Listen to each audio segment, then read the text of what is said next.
Hello and welcome. I am Ruth Ann Louise Phillips, and this is my new novel, Rise of the Alien Queen by R.A.L. Phillips, and it is available at barnesandnoble.com, amazon.com, and it's available in Nook, Kindle, and paperback. I am going to read the first chapter today. Hopefully you'll like it, and it'll make you want to buy the book. It'll hopefully get you interested in some science fiction and hopefully get you interested in some feminist science fiction. So enjoy. This is the first chapter. It is called The Accident. Susan was on her knees and her hand in the toilet. Instead of a brush, she used a razor blade to clean the eggshell white porcelain. She scraped extra hard. Not because the bowl needed it, but because it represented what her life had become. She overlooked the scratches the blade left behind. She knew she should be more careful, but was past caring. This wasn't an act of cleaning. It was an exorcism. Maybe if she scoured the bowl hard enough, it would magically turn into something else. Maybe if it were buffed and shined, a genie would appear and grant her 3 wishes. With 3 wishes, she could rewrite her future, the present, and her past. Tears welled up, and her nose ran. Susan let the fluids flow freely while she furiously attacked an invisible hard water deposit on the bottom of the bowl. The commode and bathroom were already spotless. The rest of the house, too. It looked more like a model home than an actual lived-in space, and lent a stark comparison to Susan's messed-up life. She hadn't showered for days, and her hair was matted. She smelled of frozen pizza and onion rings. When Susan wasn't cleaning, she was eating. She subsisted on boxes of glazed donuts and tubs of ice cream. She went into town only when it became absolutely necessary. Even then, her trips were restricted to the come and go, where she'd pick up dog food, donuts, potato chips, and cases of candy bars. When Susan wasn't eating, she was sleeping. She didn't know what day it was, and she didn't care. Suddenly, the house shook, and a shock wave of energy and sound filled the house with enough force that pictures fell off the walls and knickknacks fell to the floor. Susan lurched forward, and the toilet seat fell with a thunk on the top of her head. The water splashed up and hit her square in the face. She tasted bleach and fell back hard. She sputtered and blinked. Her ears rang. Susan's dog, Dingleberry, ran into the bathroom and yapped excitedly. He turned pirouettes as Susan sat there and looked at him in a daze. "What was that?" she asked the little dog. He briefly stopped his activity, tilted his head, barked again, and ran from the room. Susan quickly pushed herself up from the floor and sprinted down the hall to investigate. The living room was designed with multiples of single-paned French doors to accommodate the incredible views of the Shenandoah River. The adjacent balcony was a miracle of architecture as it hung, seemingly by magic, off the bluff where Susan and Randy had built their vacation home. From the deck, Susan could normally see the river, where it was divided by a small island and another inlet before it met the banks of the deserted Shady Oaks campground on the other side.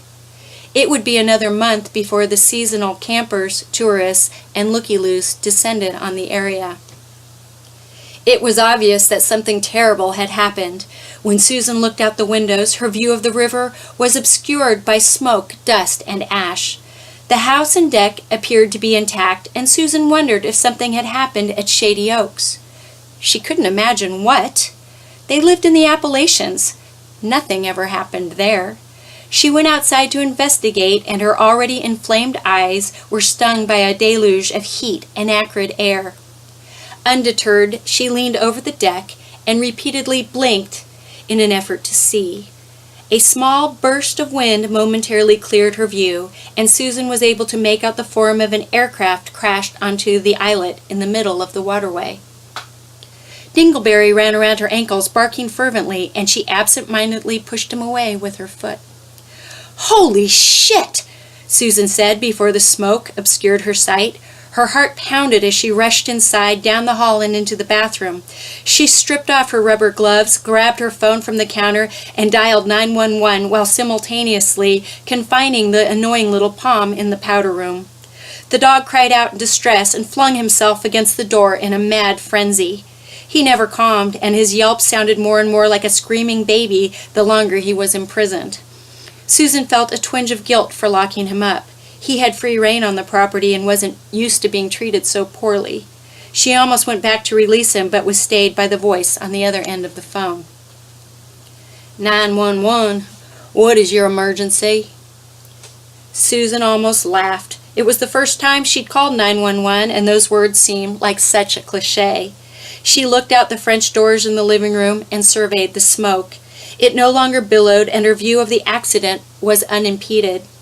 Dark smoke rose from the wreckage in a long, thin plume and hung there like an evil specter. Susan stared at it, mesmerized. A spindly gray arm furled out its hand, ghostly fingers curling inward one by one, as if beckoning her to come closer. Entranced, she took one step forward. 911, what is your emergency? The operator repeated with annoyance. Susan stopped. The spell was broken. I think some kind of aircraft crashed outside my house, she said breathlessly. She put a finger in her ear to drown out the cries of distress coming from the bathroom and went outside. What is your name and address? The operator drawled, as though he handled calls like this on a daily basis. For some reason, the operator's lack of urgency rankled her. His tone was smug. She envisioned him rolling his eyes and spinning the crazy finger at the side of her head. To him, she was simply another bored housewife looking for attention.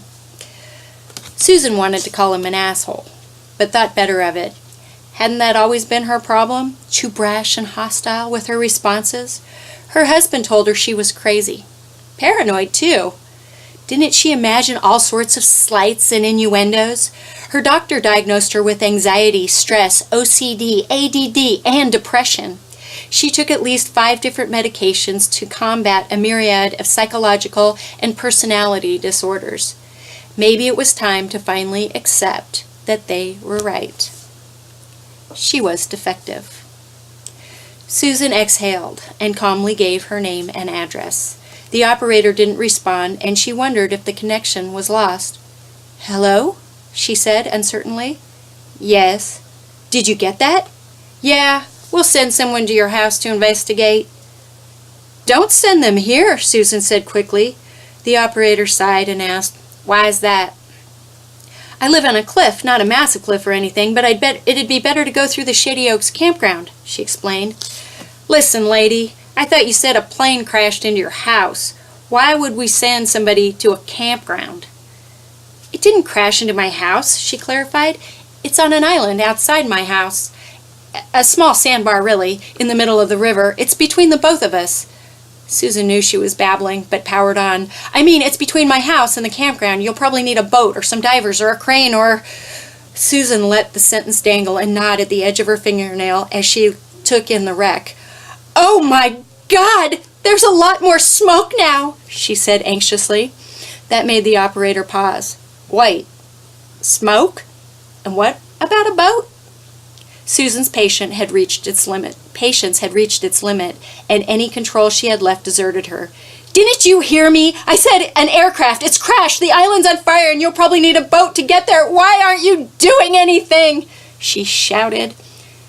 You mean a remote control plane, right? He asked with barely concealed disgust.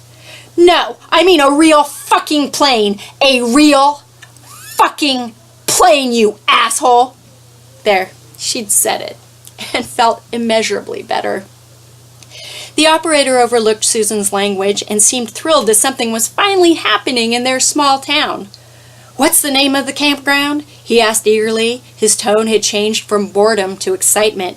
Shady Oaks. Shady Oaks. Is that the one that does the river floats? Yes. Well, they should have a boat, he muttered. Got it. I'll send a team to the campground. He sucked his breath in ghoulishly and asked with hopeful anticipation, "Are there any victims?" Holy shit! That was Susan's go-to phrase when she was under stress. She'd been trying to clean up her mouth recently, but really, holy shit! Susan looked down at the aircraft. This time, in addition to the smoke, she saw actual flames. "Oh my God, I'm not sure, but now it's on fire!" Susan screamed. She was an idiot. Obviously, all the stress and anxiety, and now this, had affected her mind. Why hadn't she thought about the pilot? About passengers? They were probably burning alive while she had prattled on. "There may be victims!" she screeched, and dropped the phone where she stood. The call was over. Again, check out my book. I also have a website, www.riseofthealienqueen.com. Check it out. You can read my blogs and follow me on Facebook. Y'all have a great day. Check out the book.